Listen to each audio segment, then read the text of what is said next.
Conclusiones. Padre, en el nombre de Cristo, nuevamente venimos delante de ti, Señor, porque lo que queremos es estar siempre a tu lado, siempre contigo, buscando cómo agradarte, buscando cómo ser un buenos hijos, buscando cómo siempre, Señor, ir en pos de tu mano para poder ser guiados, para poder ser dirigidos y nunca salirnos del carril, del camino por donde tú nos llevas, Señor. Sabemos que a veces las cosas no son fáciles, pero también sabemos que tú siempre estás con nosotros. Esa es la promesa y nosotros hacemos eco de esa promesa para poder avanzar en este camino. En el nombre de Cristo te damos gracias, Señor. Nos ponemos hoy prestos nuestros sentidos a tu buena palabra para que tú nos habilites, para que tú nos dirijas, nos hables, nos redarguyes, nos enseñes y por sobre todas las cosas nos edifiques, Señor, porque tu buena palabra siempre hace eso en nuestras vidas y queremos tener un corazón siempre dispuesto para ir en pos de ti, agradándote, amándote, sirviéndote en todo lo que tú nos llames. En el nombre de Cristo te oramos, Señor, y te agradecemos ese tiempo por poder compartirlo aquí juntamente con mis hermanos. Amén, amén y amén. Bueno, acompáñenme rápidamente, vamos a la palabra y mire lo que dice Efesios capítulo 4 verso 11.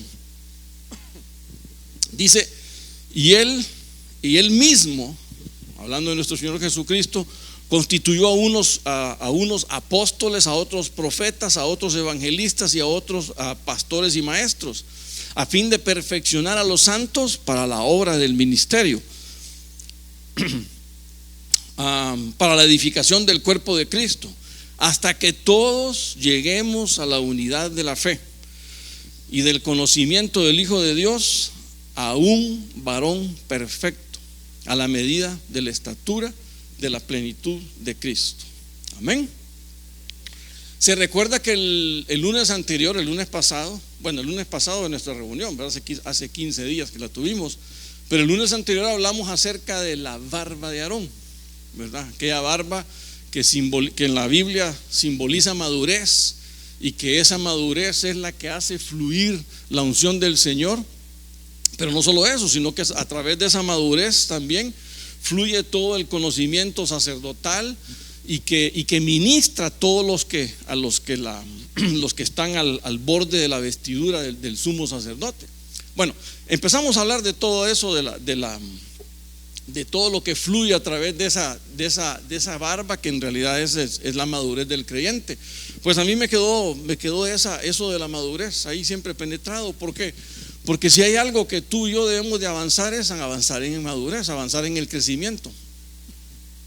Ahora, cuando uno avanza en madurez, obviamente, pues algunos ya se nota, ¿verdad? Que estamos maduros, pero por viejos, no por otra cosa. Entonces la madurez tiene que verse, tiene que notarse, porque no solo, pues pongo el ejemplo físicamente, ¿verdad? Sino que también íntegramente en el corazón, en tu conocimiento, en tu entendimiento de ver las cosas, tiene que verse lo que es la madurez. Entonces eso es algo que la Biblia siempre lo ha remarcado, que el Señor siempre nos lo ha enseñado, porque el Señor no quiere niños en el Evangelio. El Señor no busca niños para que lleven la palabra a otras personas, sino que vayan creyentes que se hayan desarrollado en la palabra del Señor, que se hayan desarrollado en el camino, que se hayan desarrollado en el ejercicio de la palabra, es decir, poniendo por obra siempre la palabra, para que esa obra, ese caminar en la palabra es que nos hace crecer en estatura a cada uno de nosotros. Ahora, ¿por qué le estoy diciendo yo esto? Porque a donde yo quiero llevarlo en esta noche es simplemente a este punto, que es como una continuación de lo que estábamos viendo el lunes anterior. Yo quiero llevarlo ahora a un varón perfecto. Quiero que ustedes y yo seamos varones perfectos, o por lo menos que avancemos en el camino de la perfección. Porque alguien puede decir, hermano, ¿y acaso uno puede ser perfecto? Pues mire, siempre nos hemos escondido y siempre hemos dicho, hermano, bueno, es que perfecto nadie va a ser perfecto. Claro que podemos ser perfectos, porque eso está diciendo la Escritura. Si la Escritura no dijera eso, entonces quiere decir que validamos lo que podemos nosotros excusarnos. Pero ¿qué dice la Escritura aquí? Dice que a fin de perfeccionar. ¿Cuál es el trabajo ministerial que desarrollan, valga la redundancia, los ministros que el Señor ha levantado? Número uno es perfeccionar. perfeccionar. Entonces quiere decir que tú y yo estamos en el camino de perfección, que tú y yo venimos a la iglesia a tratar de perfeccionarnos. Y obviamente más adelantito, ¿qué es lo que nos dice el verso 13? Hasta que todos lleguemos a la unidad de la fe, hasta que todos lleguemos al conocimiento del Hijo de Dios. ¿A qué? A un varón perfecto. Un varón perfecto. Por eso esta noche quiero llamar el tema un varón perfecto, porque tú y yo tenemos que ser un varón perfecto. Damas, ustedes tienen que ser varonas, porque ese es el sentido original de la palabra mujer, varona, perfectas. Ahora no se excusen de decir, bueno, sí, yo sé que hay que ser perfecto, pero el problema es que como venimos de la descendencia caída de Adán, entonces hay imperfección, desde luego. Pero no hay que justificarse por eso, porque hay un mandamiento que el Señor nos dice: sed perfectos. ¿Cómo? ¿Perdón? Como yo soy perfecto. Entonces el Señor mostró su perfección. La mostró el Padre, el Hijo y el Espíritu Santo. Y el mandamiento es que tú y yo sigamos ese camino de perfección. Así que no tenemos justificación para decir, yo no puedo ser perfecto, hermano. Es decir, entiendo que tengo muchas imperfecciones, entiendo que tengo muchos problemas, entiendo que siempre ando metido en barro. Está bien, de acuerdo, no hay problema, es correcto. Pero lo que uno no puede entender es que pase el tiempo y sigamos así. ¿Por qué? Porque aquí nos está diciendo Efesios 4:11 que el Señor constituyó apóstoles, profetas, evangelistas, pastores y maestros. ¿Para qué? Para perfeccionarnos a cada uno de nosotros. Entonces, que cada uno de nosotros vengamos a la iglesia, venimos a escuchar el mensaje y salgamos igual de torcidos como entramos, eso ya no es correcto. ¿Me voy a entender? Si tú vienes amargado a la iglesia y sales doblemente amargado, entonces ya no estás viniendo a nada a la iglesia. Pues aquí nos estaba diciendo el doc, por eso le digo que se me adelantó en el tema. Porque quiere decir entonces que la bendición que se derrama desde el púlpito a través de la palabra ya no está surtiendo efecto en ti. Claro, todavía habría que revisar entonces qué es lo que pasa si fuese el caso de una amargura. Imagínate que tú vengas peleado con, por cierto, una pregunta, pues tal vez no me la conteste mejor, no vaya a ser que me vaya como condorito para atrás, pero mejor no me conteste. Pero imagínese que usted venga con su esposa y viene peleado a una reunión de un viernes. ¿Qué vemos los viernes normalmente? Un caso de familia. Imagínese que usted viene con su esposa y tuvieron un disgusto, qué sé yo, y entran al culto. Están enojados en el culto, pero en el momento que pasa el mensaje, en el momento que te expones a la palabra, tiene que haber un cambio en el corazón. Entonces, entraron separados, pero se van agarrados tomados ahí de la mano y van caminando juntos. Si eso no sucede, hay un problema. Y tenemos que ver qué problema hay en el corazón, porque quiere decir que el corazón está endurecido y la palabra no está entrando, no está penetrando. Hoy me decía un hermano, en lo que venía para acá, me llamó y en lo que venía en el carro veníamos platicando, y él me dice: fíjate que vi una palabra donde dice de que el agua, el rocío cae, y es el agua de la palabra, cae sobre la tierra y que penetra la tierra, y la tierra da vida, da hierba. Y él dice que cuando investigó la palabra, dice de que la palabra dice que el agua cae y penetra la tierra, perfora la tierra para que la tierra dé vida. Entonces quiere decir que si tú y yo venimos mal al culto, y el culto al exponernos a la palabra no hubo ningún cambio, quiere decir que hay problema en nosotros. Tenemos problema en nuestro corazón, y esa es la parte que hay que afinar. ¿Por qué? Porque tú estás llamado, así como yo, a que seamos varón perfecto, a la medida de la estatura de la plenitud de Cristo. Cuando Cristo venga, ¿cuál va a ser tu medida? Estar a la altura de Él. Si quedamos cortos, nos vamos a ver en problemas. ¿No voy a entender? Entonces, mire, quiero que vayamos rápidamente. Miremos algunos puntitos. cómo avanzar en un camino a la perfección, podríamos decir. Que ahí le puse un varón perfecto, pero en realidad aquí es el camino para avanzar a la perfección. ¿Qué camino tenemos que trazar? ¿Qué pasos tenemos que dar para que tú y yo vayamos a la perfección? Mire, dice Salmo 1: sino que en la ley de Jehová está su delicia, y en su ley medita de día y de noche.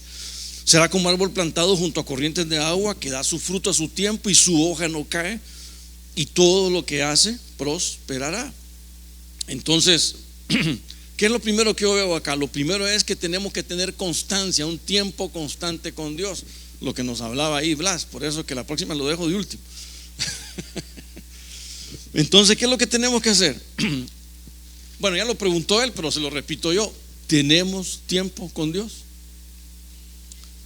¿Tenemos un tiempo de comunión con el Señor donde usted pueda pasar con el Señor y decirle: ¿sabes qué, Padre? Hoy he estado viviendo esto y lo otro, hoy me pasó esto y lo otro, y poder hablar con Él, poder sincerarse con Él, poder abrir el corazón, poder sacar todo lo que te estorba, poder compartirle incluso tu ganancia, es decir, todo aquello que te ha servido, que te ha edificado, que te ha hecho crecer.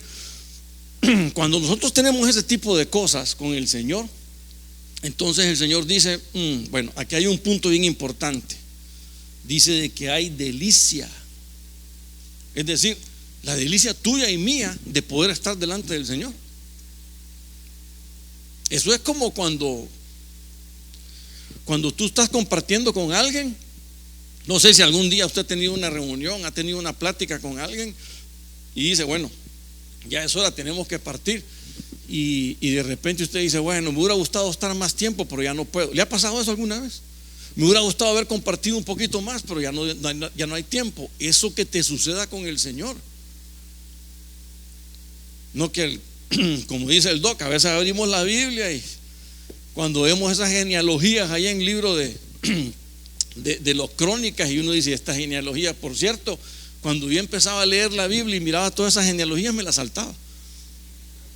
Hasta que nuestro pastor una vez agarró una de esas genealogías y empezó a sacarse bueno, entonces yo digo, ya veo que hay interés ahí en verlas, pero honestamente yo digo: ¿para qué tanto nombre? Si hasta feos están como para ponerle uno de esos nombres a mis hijos, decía. Entonces, pero vamos a que la Biblia está, bueno, al final, más adelante pues me pude entender que si están puestos esos nombres ahí es porque hay un mensaje codificado en todo eso, y hay algo que te tiene que instruir Dios con todo eso. El punto es que es Jehová tu delicia, es el Señor, el tiempo que compartimos con el Señor leyendo su escritura, orando, una alabanza, un momento de adoración, es tu delicia. Quisieras tener más tiempo con Él, porque eso es a lo que estamos hablando, de un tiempo constante. Mire el ejemplo que yo traigo para hablar de la constancia de eso, y ese es Daniel. Porque aquí solo nos tenemos que medir tú y yo cómo estamos nosotros en esa constancia para con el Señor. ¿Por qué? ¿Por qué le digo a Daniel? Mira, Daniel 6:10 dice que cuando Daniel supo que había sido firmado el documento, paremos un poquito. ¿Se acuerda qué documento estamos hablando aquí? Era un documento donde unos bandidos, al ver que Daniel oraba mañana, tarde y noche con el Señor, unos dijeron: vamos a engañar al rey. Vamos a decirle que si hay alguien que está orando a otro Dios o a otro hombre que no sea el rey, que lo metan allá ahí con los leones, al foso de los leones. Y firmaron el documento. ¿Y Daniel qué hizo? ¿Se puso a temblar por eso? ¿Le dio miedo acaso eso? Yo siempre hoy mismo en la tarde me pregunté: ¿qué hubiese pasado si hubiese sido yo? Ahora yo le pregunto: ¿qué hubiese pasado si hubiese sido usted? Así que aquí me las desquito para que empatemos el partido. Si hubiese sido usted el que estaba ahí sabiendo que había ese documento, hubiese hecho lo mismo que Daniel. Como dice el pastor, silencio en la iglesia de Cristo. Sí, esto nos pone contra las cuerdas, porque mire, yo le apuesto una cosa y le garantizo algo: si el Señor es su delicia, usted lo hace sin pensar las consecuencias que le pueden venir por ello. ¿Por qué? Porque está firme en el Señor, así de sencillo, porque estamos firmes. Y mire, Daniel dice que cuando supo que el documento había sido firmado, entró en su casa, en su aposento superior, tenía las ventanas abiertas en dirección hacia Jerusalén, y como solía hacer, ese era un hábito que Daniel tenía de ponerse en comunión con el Señor. No era una casualidad, no era un momento de me levanté, bueno Señor, hoy me levanté a las 6, así que tengo 30 minutos para estar contigo. No, él tenía el hábito de apartar primeramente el tiempo con el Señor y después el resto de sus actividades. Nosotros a veces le damos al Señor lo que nos sobra y no le damos la primacía a Él. Entonces ahí es donde tenemos que empezar a medir esas cosas. Entonces dice que como solía ser, continuó arrodillándose 3 veces al día, orando y dando gracias delante de su Dios. Entonces este es el gran ejemplo de Daniel, y me llama la atención porque dice que Daniel estaba arrodillado. ¿Cómo cree que se levantaba Daniel del piso, ahí del suelo, después de orar con el Señor? Fortalecido. Tenía una fortaleza espiritual. ¿En medio de qué? En medio del señalamiento y de la presión de muerte. No es una presión de que te voy a encarcelar por andar diciendo, no, era de muerte. Y cuando usted se recuerda que cuando a Daniel lo atrapan, le dijeron: rey, mira, yo soy sin culpa, así que si me quieren poner ahí en el foso de los leones no hay problema, y que mire Dios si me libro o no me libro, pero ese ya va a ser cosa de Dios. Ahora yo he cumplido, y si el Señor me va a librar, me va a librar. Y usted ya conoce la historia, que Daniel durmió en colchón en leónico, ¿eh? En vez de plumas de ganso era de león, solo que no me imagino cómo debe haber despertado. Pero bueno, el punto es que Dios respaldó públicamente lo que Daniel sembró en secreto. Bueno, ni tan secreto, porque todo el mundo sabía que Daniel se iba a orar al Señor, porque lo hacía ahí con las ventanas abiertas, y me imagino que algunos lo miraban. Pero el punto, ¿cuál es? El punto es que Daniel tenía el deleite de estar con el Señor, y eso es lo que cada uno de nosotros debemos de imitar, debemos de buscar, debemos de que se siente el sabor de poder estar compartiendo con el Señor. ¿Por qué? Porque eso es lo que le vamos a transmitir a los demás. Por eso le digo que este mensaje está conectado con el anterior. Usted tiene barba, y no me refiero a que si la tiene larga o no, me refiero a que tiene que tener, ¿qué cosa? Madurez. Esa madurez te va a hacer, bueno, ¿cómo va a crecer tu madurez? Tiempo con el Señor, compartiendo el tiempo con el Señor, constancia con el Señor, teniendo deleite en ese momento con el Señor. Que para ti sea una pesadez el tener que cerrar la Biblia porque tienes que ir a tu trabajo. Y a veces la pesadez es al revés. La pesadez es cuando nos toca ir a leer la Escritura. Te le quedas viendo la Biblia, media la abres, lees un texto, ya cumplí. No se trata de cumplir en lectura. Y por eso me gusta mucho que el apóstol Sergio, no sé si usted alguna vez lo ha escuchado, él dice: cuando vayas a leer la Biblia, no te ocupes de tratar de leer un libro en una hora, porque hay gente que agarra la Biblia como que es carro de carrera, quieren tragar. Bueno, dicen los neurocientíficos dicen de que cuando usted lee de esa manera, ellos le garantizan de que no aprendió nada. ¿Por qué? Porque lo que va a tener es un vago recuerdo de algunas cosas que tal vez lo marcaron. Ahora, ¿qué es lo que ocupa? Ocupa sentarse, agarrar un texto y empezar a rumiarlo, a masticarlo, a desgranarlo, a entenderlo, y eso después se le va a memorizar. Y claro, tal vez no leyó todo el libro en un día, pero con un texto que usted haya aprendido, que lo haya guardado en su corazón y que después lo viva, eso vale más que haber leído 10 páginas, 20 páginas o 10 capítulos, que perfectamente se los puede leer en una hora, pero que usted, cuando usted cierra la Biblia y se va a su trabajo, le garantizo que poco va a recordar. Entonces, ¿por qué? Porque no se enfocó. Entonces, como no hay un enfoque, el Señor nos dice: hay un deleite cuando estás conmigo. ¿Tienes constancia porque te deleitas conmigo? Hay un costumbrismo religioso. Porque a veces nosotros venimos a la iglesia nos sentamos, aplaudimos, adoramos, recibimos el mensaje y nos vamos. Y cuando te preguntan, mira, ¿y cómo estuvo el culto? Bien, brutal, buenísimo, excelente. ¿Y de qué predicó el pastor? En el aire, saber dónde anduvo la mente, hermanos. El cuerpo presente, pero la mente allá por la luna, tal vez andaba. Entonces eso es lo que nos está llamando el Señor aquí, que tenemos nosotros que estar con un deleite de estar en comunión con el Señor. Mire cómo lo interpreta aquí bueno, palabras de nuestro Señor Jesucristo: permaneced en mí y yo en vosotros. Como el sarmiento no puede dar fruto por sí mismo, por sí mismo, si no permanece en la vid, así tampoco vosotros si no permanecéis en mí.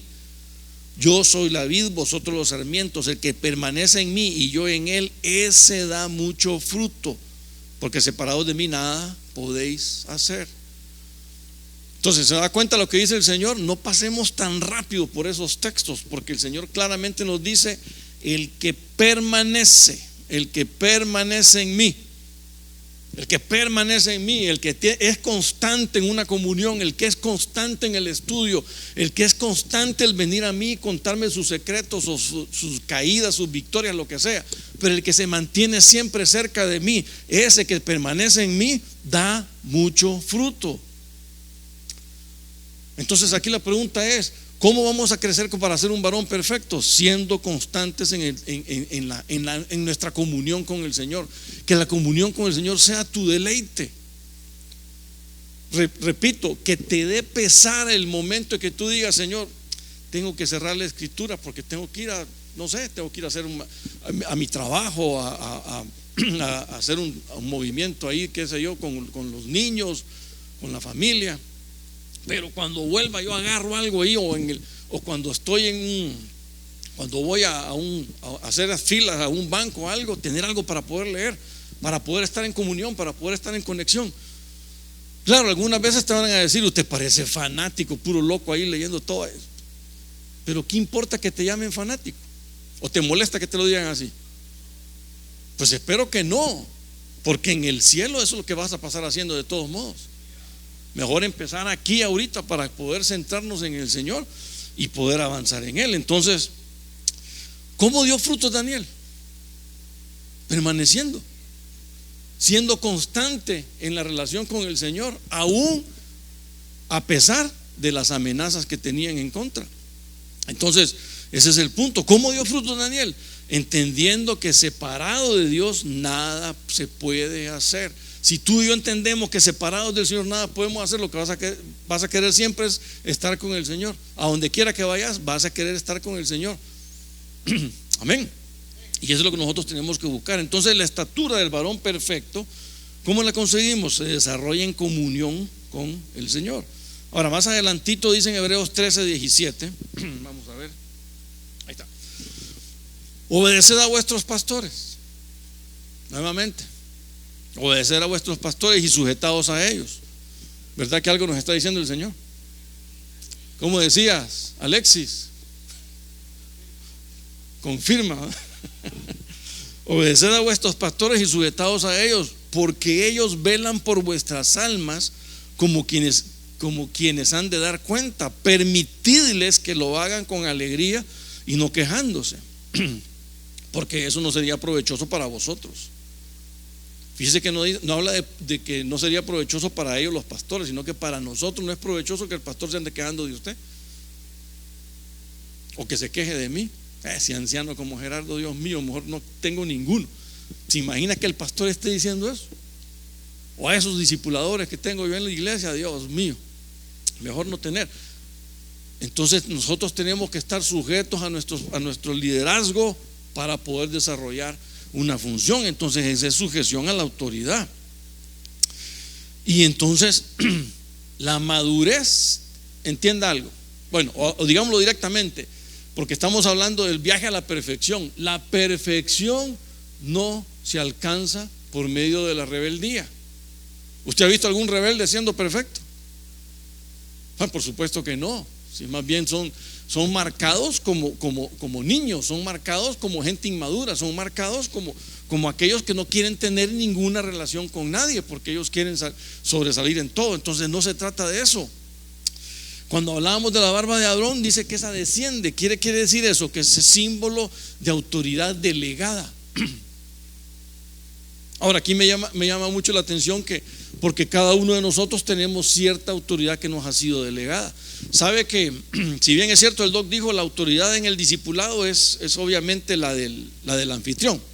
Y tiene razón, porque es el dueño de la casa, es quien puede decir, ya no quiero el discipulado, o si lo quiero. Pero el Señor también puso una regla, y Él dijo: quien recibe a este niño por cuanto va en mi nombre, ¿a quién reciben? Lo recibían a Él. Entonces, cada vez que usted va a la casa de algún hermano a compartir un discipulado y lo reciben a usted, ¿a quién están recibiendo? Claro, al Señor, pero usted se me fue ya muy arriba. Vamos por la escala. Va primero nuestro pastor, porque esa es la autoridad delegada aquí en la iglesia, y es donde nosotros estamos sirviendo también para Él. ¿Me voy a entender? Entonces, cuando usted va, los hermanos deberían de entender que también están recibiendo al pastor. Ahora, note algo bien particular, y claro, el que recibe al pastor recibe al que lo delegó a él, que es el Señor Jesucristo, que es el que lo llamó como pastor y apóstol, y es el que cubre toda la misión. Pero perfecto, el punto es que entonces, ¿en qué posición quedamos nosotros como discipuladores?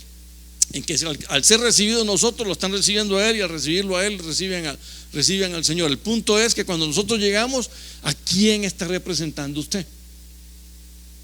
Pues usted representa al pastor y al mismo tiempo representa al Señor. Amén. Esa es la función o la delegación que a usted le han impartido, y eso es lo que usted tiene que desarrollar. Entonces es importante que lo entendamos. ¿Por qué? Porque es símbolo de la madurez. Mire como estamos hablando de sujeción, mire el ejemplo claro aquí que tengo yo, Moisés, con Josué. Josué, en Éxodo 24:13 dice: se levantó Moisés con Josué su servidor, y Moisés subió al monte de Dios. ¿Qué es lo que estoy tratando de remarcar aquí yo? ¿Quién era Josué para Moisés? ¿Sí? Ahora nosotros decimos: bueno, aquí yo no vengo a servir hombre, yo no vengo a servir al pastor, yo no vengo a servir a nadie, yo sirvo al Señor. Perfecto, está de acuerdo, estamos de acuerdo. Pero indirectamente usted le está sirviendo a Él. ¿Por qué? Porque el pastor no puede estar en todos los discipulados donde nosotros andamos, pero usted va en representación de Él. Usted va sirviéndole a Él en la función de discipulado, en la función de discipulador. Y así es como Él puede tener una representación como un embajador en cada uno de los hogares donde nos toca ministrar. Así que cuando lo haga, pues hágalo bien, sabiendo que el Señor pues ahí está, entendiendo que usted va como servidor del líder, del pastor que Él levantó aquí. Ahora, en Éxodo 33:11 dice: y habla Jehová a Moisés, o hablaba Jehová a Moisés cara a cara, como habla cualquiera a su compañero. Y él volvía al campamento, pero el joven Josué, hijo de Nun, su servidor, ¿verdad?, no se apartaba de en medio del tabernáculo. Mire, esa es otra de las cosas que me llama la atención. ¿Qué pasaba con Josué? Josué tenía un deleite de estar siempre en comunión con el Señor. Dice que él se mantenía en el tabernáculo. Él se mantenía siempre pendiente de las cosas del altar. Él se mantenía siempre pendiente de lo que sucedía ahí en el entorno sacerdotal, para las ofrendas, para cómo ministrar. Entonces eso es lo que Josué hacía, pero dice que era servidor de Moisés. ¿Por qué? Porque entendía que Moisés había sido llamado por parte de Dios para libertar a un pueblo, y él quería ser parte de eso también. Entonces, volviendo al punto, en Efesios dice que el Señor levantó apóstoles, profetas, evangelistas, pastores, maestros. ¿Para qué? Para edificación, es decir, para liberar a las personas, ya sea de un falso conocimiento, ya sea de una falsa doctrina, ya sea hasta de demonios. Ese es el trabajo que te han delegado a ti y a mí como siervos, como servidor en este caso de las autoridades que tenemos aquí en la iglesia. Entonces, mira la ganancia que tuvo Josué. Él recibió una transferencia espiritual, porque él fue parte de aquellos 70 ancianos que les delegaron también el espíritu de Moisés para ir y ministrar al pueblo. Continuó la obra del Señor, fue el sucesor de su Señor, por así decirlo, de su líder, de su pastor. Entonces, son las ganancias que uno tiene cuando responsablemente está en el servicio. Y por eso es que lo deja ver así. Note algo. ¿Cómo creció Josué en perfección? En sujeción. José creció, se desarrolló sujeto a su pastor. Es decir, se estableció debajo de la cobertura de su pastor, bien firme ahí para servirle a él y para hacer el trabajo como lo tenía que hacer. Por eso es que ahora entiendo cuando Pablo dice aquí en Tesalonicenses 5:12, Primera Tesalonicenses 5:12 dice: pero rogamos, hermanos, que reconozcáis con diligencia a los que trabajan entre vosotros y os dirigen en el Señor y os instruyen, y que los tengáis en alta estima con amor a causa de su trabajo. Vivid en paz los unos con los otros. Cierra Pablo ahí. Entonces, ¿cómo tenemos que estar? ¿Cómo tenemos que tratar a aquellos que nos lideran? Alta estima. En alta estima. Y mire, esto no lo estoy diciendo porque yo los estoy presidiendo a ustedes, no. Lo estoy diciendo porque es la forma en que la Biblia lo instituyó. Pero a mí me toca también sujetarme. Esto es como el centurión. El centurión dijo: mira, Señor, yo tengo a alguien que me gobierna a mí, pero también yo tengo gente que yo gobierno. Y entonces el Señor le dijo: bueno, estás entendiendo bien cómo es que funciona el entorno de jerarquías y sujeciones en el cielo. Y de esta misma forma es como funciona en la iglesia. Pero el punto aquí, ¿cuál es? Que dice que tengas en alta estima, con amor, porque ese es el trabajo que tenemos que hacer cada uno de nosotros. No te está diciendo que le rindes pleitesía, no te está diciendo que le andes jalando la maleta, no. Eso es cuestiones vanas. Lo que quiere es que tengamos un buen trato. Por eso es que cierra diciendo: vivid en paz los unos con los otros, porque a eso es que estamos llamados. ¿Me voy a entender, hermanos? Espero que sí. Entonces la estatura de un varón perfecto se desarrolla en sujeción a tu autoridad. La estatura de un varón perfecto se desarrolla en sujeción, sirviendo bajo su cobertura. ¿Por qué? Porque tú tienes que dar el ejemplo. Cuando tú llegas al discipulado, tú eres el ejemplo de esos que estás discipulando. Ellos van a ver cuál es tu conducta para poder ver si te siguen o no te siguen, para poder ver si tú eres un buen ejemplo o no. Espero que sí seas un buen ejemplo. Ahora, en Proverbios 12:1 dice: el que ama la corrección ama la sabiduría, y el que odia la corrección es un necio. Entonces el otro que hay que hacer es aceptar la corrección. ¿Aceptas tú cuando te corrigen? Mire, yo iba a poner aquí aceptar la disciplina, pero no, son dos cosas diferentes. Corrección es una cosa y la disciplina ya es otra. La disciplina ya es cuando ya hemos cometido algún daño y entonces nos van a poner en cuarentena para que hagamos caso. Ahora, la corrección no, porque la corrección puede decir: mira, estás caminando mal, por favor, endereza tu camino para que demostres el buen espíritu que te gobierna. Entonces ahí es una corrección. Ahora, a veces el problema es que nos exaltamos con ese tipo de cosas. ¿Por qué? Porque no queremos recibir de los demás, porque puede ser parte de una dolencia de inmadurez que podamos tener. Y entonces cuando alguien te corrige, te sentís: ya no puedo, ya no quiero seguir aquí porque me están corrigiendo. No, ¿y por qué? Si te van a decir, te van a llamar la atención por algo malo que tú hiciste, deberías de aceptarlo. Y si no es algo malo que tú hiciste, pero que es algo que no está bien hecho, entonces acepta la corrección para poder enmendar el camino. ¿Me doy a entender? Aquí no entramos en disciplina porque no hay algo dañino que haya que extirpar, que la disciplina sí lo hace, pero puede que llegue. ¿Por qué te digo? Bueno, porque el ejemplo que puse es con David en Samuel 12:13. Dice entonces David dijo a Natán: he pecado contra el Señor. Y Natán le dijo a David: el Señor ha quitado tu pecado, no morirás. Usted se acuerda perfectamente bien de esos textos. David había fallado en no ir a la guerra, había fallado en andar viendo lo que no tenía que andar viendo, y no solo eso, sino que por andar haciendo las cosas que no tenía que hacer, se metió en problemas con la mujer de su escolta, y finalmente pues se deshizo de la escolta para quedarse con la mujer. Bueno, terrible, terrible el cuadro que había hecho David. Y cuando llega Natán y le reprocha, David entiende el reproche que el profeta le hace, y entonces David dice: caramba, esto se hizo público.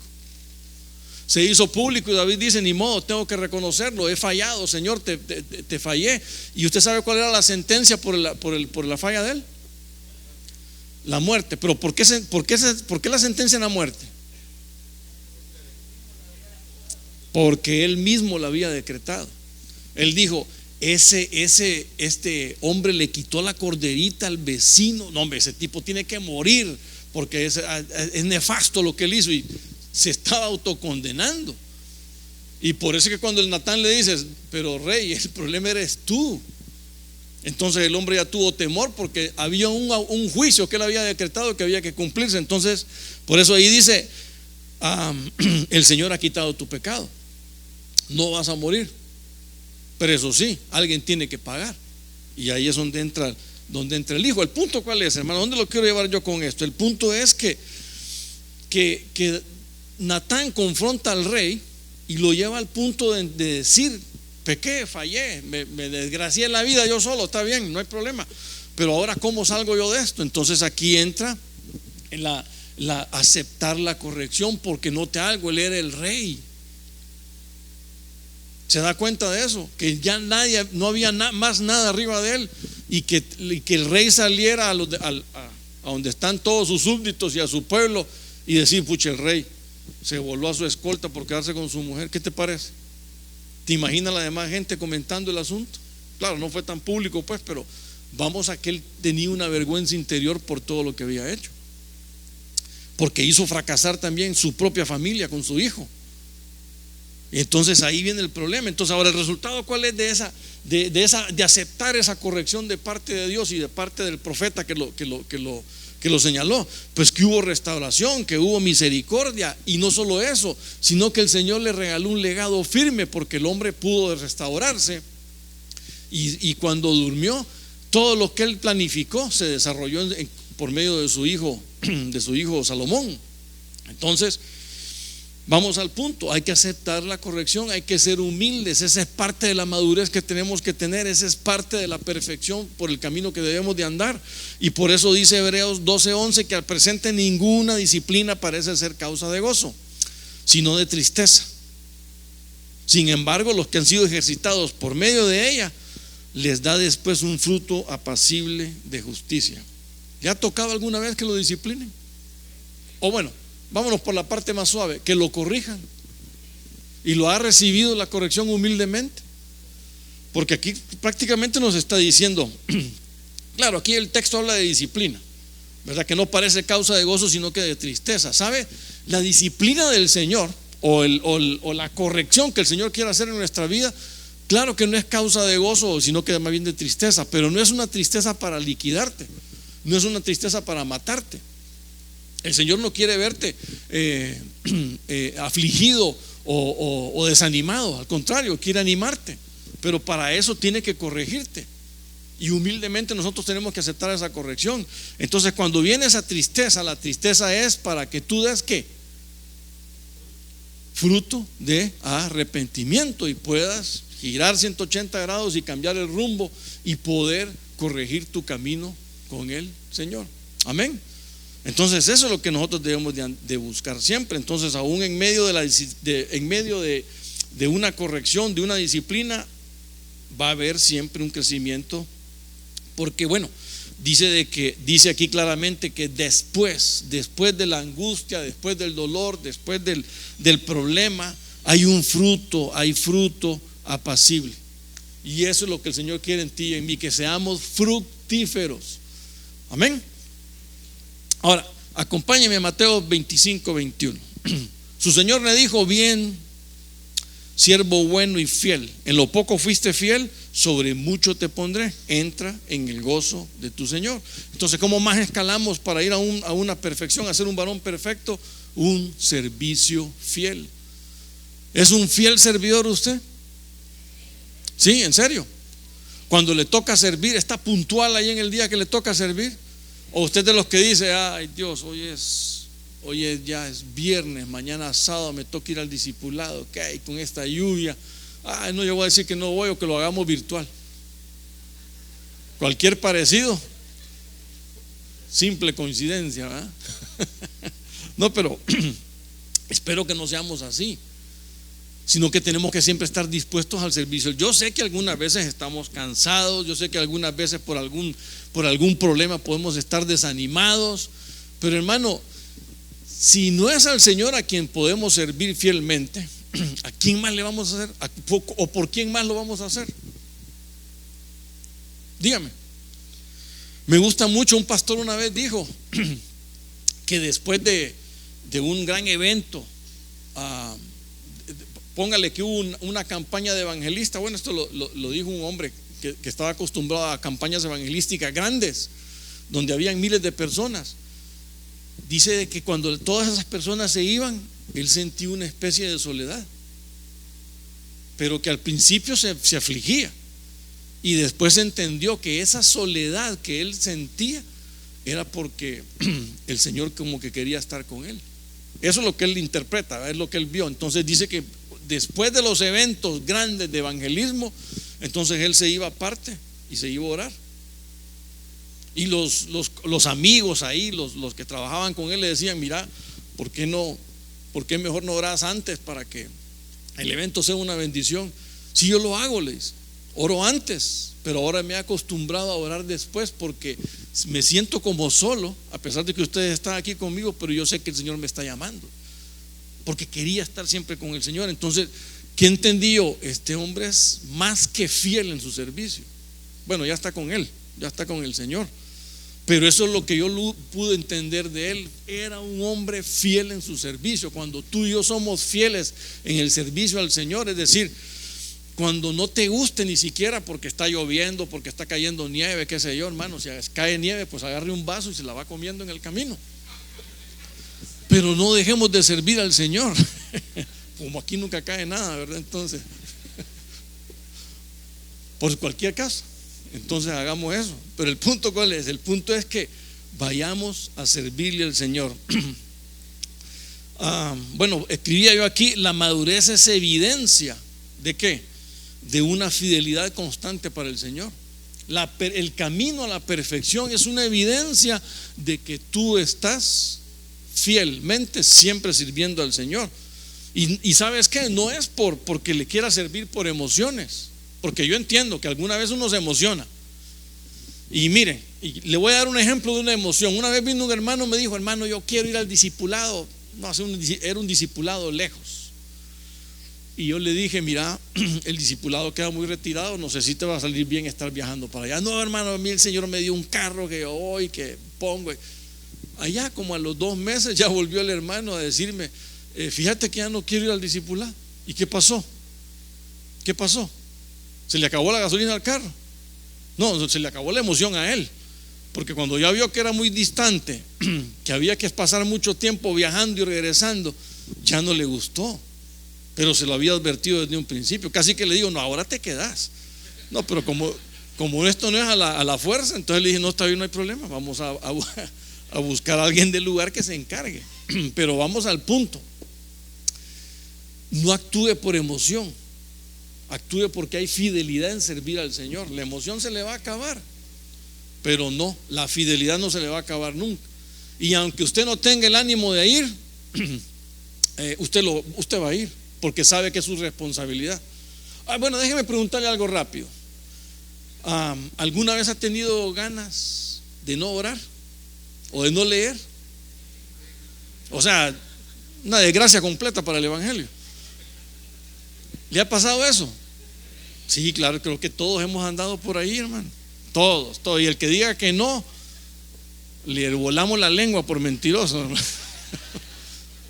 Porque a veces no hay ánimo, a veces hay desánimos, a veces hay incluso tibieza, a veces pasa un momento uno de bajón. ¿Y qué es lo que tiene que hacer? Inyectarse de la palabra aunque no quiera. Hay que forzarse a leer la palabra, hay que forzarnos a ir a las rodillas y decir: ¿sabes qué, Señor? Y una vez le tuve que decir: Señor, perdón por lo que te voy a decir, pero no tengo ganas de hablar. En otras palabras, no tengo ganas de orar. ¿Y sabe qué fue lo que ocurrió? Sin pensarlo, empecé a soltar palabras y como que el Señor me dijo: como no tenés ganas, entonces hoy sí habla. Sí, eso me ocurrió una vez y hasta lo platiqué una vez con un hermano que ahora es pastor y le dije: fíjate que una vez me ocurrió que le dije al Señor que no tenía ganas de orar, y fue cuando sentí que mejor comunión tuve con Él. ¿Por qué? Es porque el Señor está trabajando también en tu corazón, en ti, y Él quiere que tengas ese vínculo. Pero volvamos al servicio. Mire lo que dice aquí en Hechos 6:3. Mire, por tanto, hermanos, como estamos hablando del servicio, dicen los apóstoles, dijeron: escoged entre vosotros a 7 hombres de buena reputación, llenos del Espíritu Santo, de sabiduría, en quienes podamos encargar esta tarea. ¿Tarea de qué? De servir a las mesas. Y nosotros nos entregaremos a la oración y al ministerio de la palabra. En el verso 8 dice: y Esteban, lleno de gracia y de poder, hacía grandes prodigios, señales entre el pueblo. Casi que se parece a usted. Amén. Por lo menos diga amén, aunque sea por fe, hombre. Sí, hombre. Porque lejos de los prodigios y de los grandes señales, lo que tenemos son grandes líos. Y bueno, mejor no sigamos con eso. Pero el punto, ¿cuál es? El punto es que, mire, Esteban, y le quiero hablar del servicio fiel, pero también humilde. Y le voy a decir por qué. Mire lo que dice de Esteban. Mire, no sé si usted envidia un currículum así. Perdón, pues yo sí. Yo sí le he dicho: Señor, ¿cómo? Porque uno no puede tener eso. Algo nos pasa que no podemos tener. Lleno de gracia. Bueno, no sé si estoy lleno de gracia o de desgracia, pero quizá de algo. Lleno de poder, grandes prodigios y señales. Perdón, ¿alguien de aquí tiene eso? No estoy molestando a nadie, porque ni yo me pongo en ese cuadro. Puedo decir amén, como dice Carlitos, pero por fe, que puedo algún día tener esa estatura que tuvo este hombre. Pero mire, note algo: Esteban era un hombre lleno de gracia, de poder, de grandes prodigios y señales, y estaba profetizando al pueblo, estaba hablándole, predicándole al pueblo. ¿Qué estaba haciendo? ¿Qué estaba haciendo? ¿Qué estaba haciendo Esteban? Sirviendo a las mesas. Sirviendo a las mesas. Y a veces nosotros: a mí me van a poner a servir, no, en una puerta. No, hombre, no, si yo estoy para estar en vez de quito al pastor y me pongo yo. Mire, aquí nos reímos, pero yo honestamente en reuniones, no, mejor no digo lo que iba a decir. Es que meto en problemas a otra gente, pero yo he estado en medio de reuniones donde dicen: ese hermano que predicó, no, hombre, parece Valium, dicen. O entonces yo digo: ¿y este qué? ¿Por qué no? ¿Por qué? ¿Acaso eso muestra fidelidad en el servicio a él? Hablando de un consiervo. Entonces mire, por eso a mí me llenó mucho este texto, porque Esteban, lleno de gracia, poder, grandes prodigios y señales. Dios mío, este hombre era una figura, y estaba sirviendo humildemente a las mesas. Era un servidor, pero eso sí, fiel. No era cualquier servidor, era un servidor fiel. Lo que iba a hacer, lo iba a hacer bien hecho. Entonces eso es lo que nos debe de llamar a nosotros la atención. Ahora, ¿cómo terminó Esteban? Lleno del Espíritu, obviamente, impactó generaciones. ¿Y saben qué? Lo impactó no por un mensaje, impactó no por la calidad de predicación o la profecía no, impactó por cómo murió. Amén. Lo lapidaron y murió tan a la manera del Señor Jesucristo, como porque fue así, que hasta Pablo quedó impactado con eso. Y yo creo que esa fue una de las cosas porque Pablo después dijo: yo no me considero apóstol, o por lo menos soy el menor de todos ellos, porque yo perseguía la iglesia, a muchos los metí a la cárcel, y otros pues los mandé rápidamente con el Señor, dijo Pablo. Entonces Pablo quedó tocado por lo que vio en este hombre, o bueno, en este joven tendría que haber sido, ¿verdad? Esteban. Entonces eso es lo que nosotros con nuestras acciones debemos de marcar a los demás, humildemente sirviendo a donde te toque servir,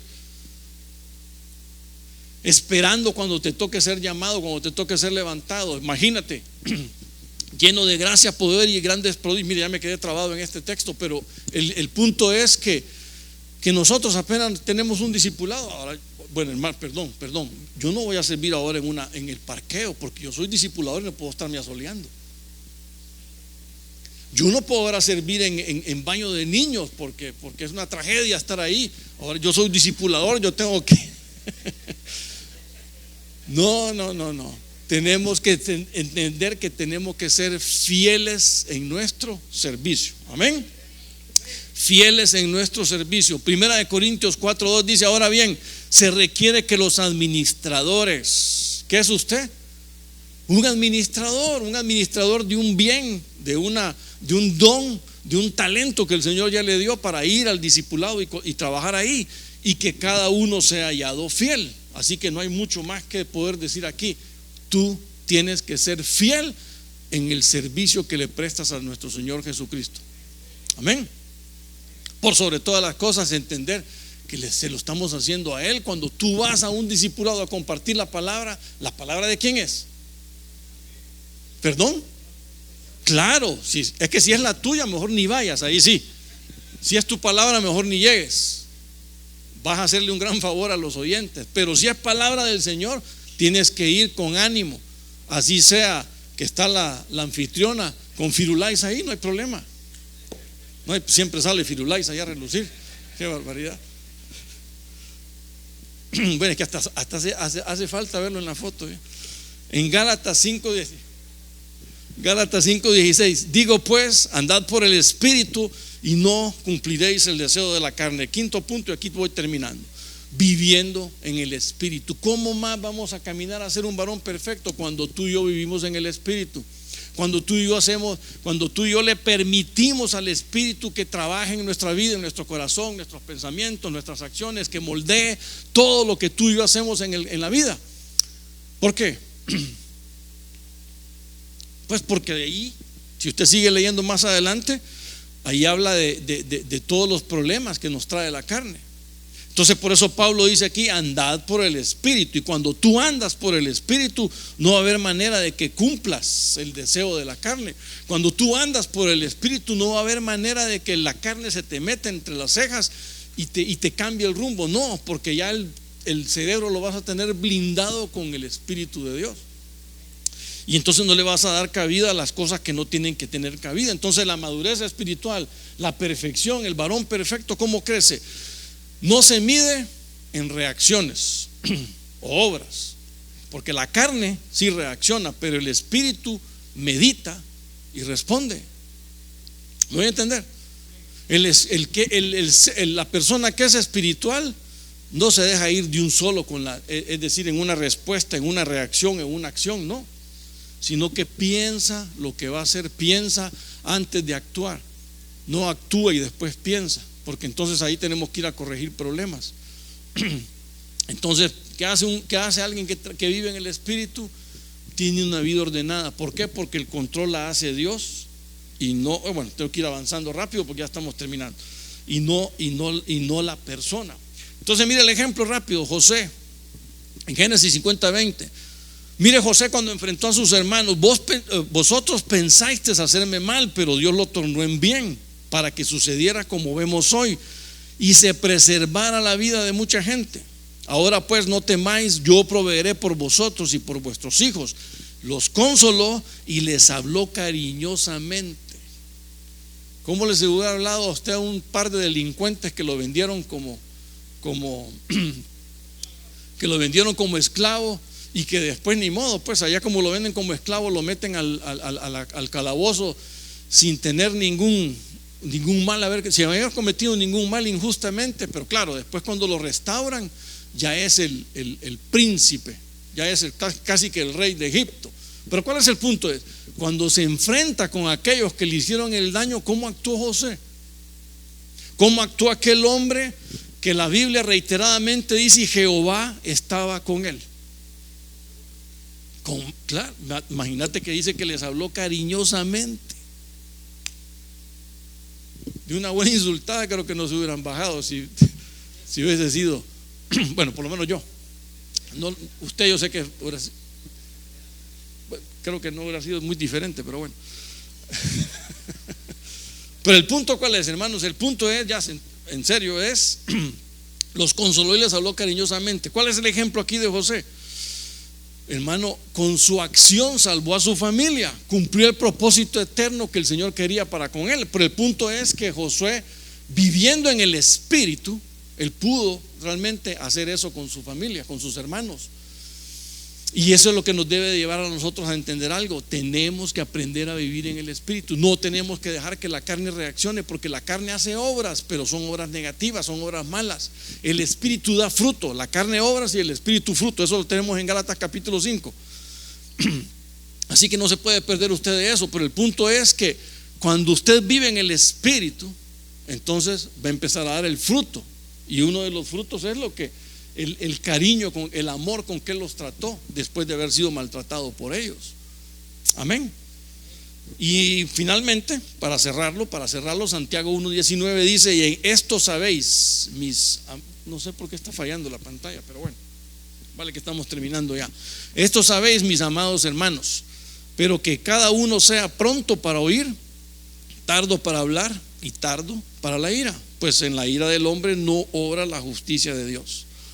Entonces note algo: alguien que no está controlado por el Espíritu puede ser un hombre fácilmente iracundo. Alguien que no esté controlado por el Espíritu es alguien que está trabajando, está viviendo, está desarrollando su actividad por medio del pensamiento carnal, por medio de actitudes negativas. Y la carne, como dije hace un momento, son obras, pero obras malas: iras, contiendas, divisiones, disensiones, y ahí, en vez del fruto que el Señor quiere que tú des. Entonces, cuando nosotros nos acercamos o vamos en el camino de la perfección, del varón perfecto, es que tenemos que darle cabida al Espíritu Santo para que Él sea el que gobierne nuestro corazón, nuestros pensamientos, nuestras acciones, y todo lo que tú y yo hagamos sea aprobado por el Señor. Y esa es la única forma que yo entiendo que se puede cumplir la palabra en nosotros como se cumplió en Josué. ¿Cuál es la palabra?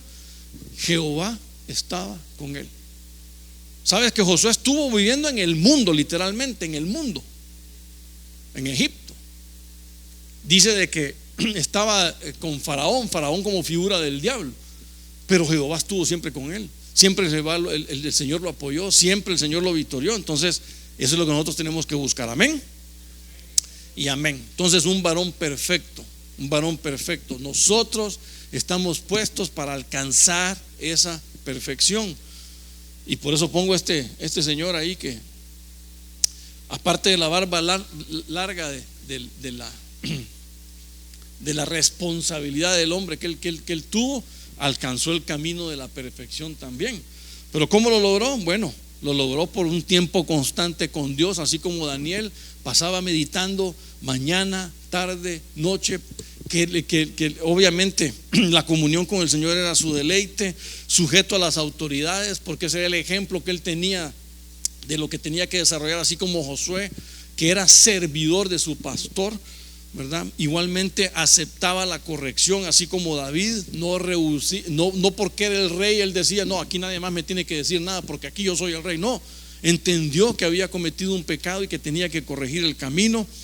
Y bueno, siervo fiel, así como Esteban, que a pesar de los dones, talentos, habilidades que él tenía, era un servidor de mesas. No es que andaba predicando, no es que andaba discipulando, no digo que no lo hiciera, pero Recuérdese que los apóstoles eran los que estaban en la oración y en la palabra mientras él servía las mesas. Humildad, un siervo fiel en el trabajo que lo pusieron a desarrollar. Y finalmente viviendo en el Espíritu como Josué. ¿Para qué? Para que cuando vinieran a enfrentar a su pasado, él pudiera restaurar y no destruir. Amén.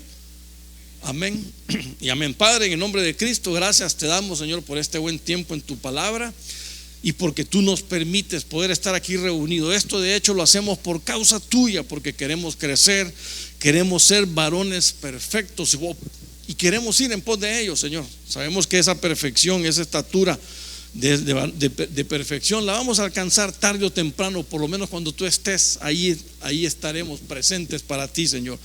En el nombre de Cristo, desde ya te quiero rogar y pedir por aquellos que por alguna razón no pudieron estar, ya sea por problemas laborales, Señor, para que tú los ayudes, para que para la próxima podamos estar juntos. También te ruego por aquellos que están enfermos. Mira por el anciano Gonzalo, desde ya te rogamos y te pedimos por la vida de Gonzalo, Señor, que esta operación sea la última, la definitiva. Dale una buena salud, levántalo de su lecho de enfermo, confírmalo, Señor, ayúdalo para que pueda estar bien y para que regrese a su casa sano y salvo completamente, Señor. En el nombre de Cristo te rogamos por él, por su esposa, por sus hijos, para que puedan estar tranquilos y confiados, sabiendo que tú ya has puesto tu mano ahí sobre él y aún sobre los médicos que lo están también llevando en este lecho de enfermedad.